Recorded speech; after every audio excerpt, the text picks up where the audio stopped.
Thanks, Deputy Martin. Well, the Tuam is not just a burial ground. It's a social and cultural sepulchre. That's what it is. Because as a society, in the so-called good old days, we did not just hide away the dead bodies of tiny human beings. We dug deep, and we dug deeper still, to bury our compassion, to bury our mercy, to bury our humanity itself. You see, no nuns broke into our homes to kidnap our children. We gave them up to what we convinced ourselves was the nuns' care. We gave them up maybe to spare them the savagery of gossip, the wink and the elbow language of delight, in which the holier-than-thous were particularly fluent.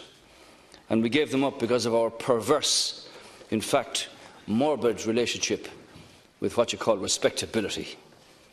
And for a while, indeed, it seemed as if in Ireland our women had the amazing capacity to self-impregnate. And for their trouble, we took their babies and we gifted them, or we sold them, or we trafficked them, or we starved them, or we neglected them, or we denied them, to the point of their disappearance from our hearts and from our sight, from our country, and in the case of Tuam, and possibly other places, from life itself.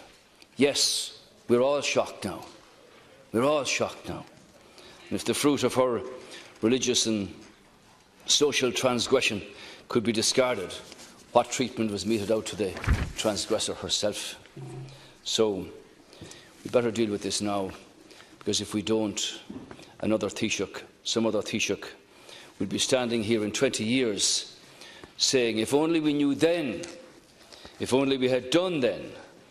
But his or her then is our now, and now we do know, and now we have to do, all of us in this House together. Now, I believe, Deputy Martin, that this Commission of Investigation has completed some of its work in that it has carried out the physical excavations in this chamber of horrors in Tuam. And what's needed now is some reflection on the process that's required here. There is an independence for the coroner, there is an independence for the gardai, there is a duty in terms of the local authority. Obviously, those whose siblings were affected and families were affected are distraught. So there's a role for the coroner here in North Galway to consider what steps may be necessary and appropriate in accordance with his statutory functions. So the Commission actually haven't made formal findings yet, Deputy Martin. What they have done is complete the physical excavation to where we now know that there are substantial remains of very young children in this spot.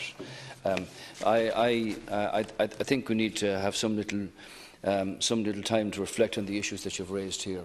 Clearly, the fact that we set up a Department of Children, a Ministry for Children, a Child and Family Agency, that we had a referendum to enshrine the rights of children in Bunrock and Aheran, speaks for the direction in which government wish to go here.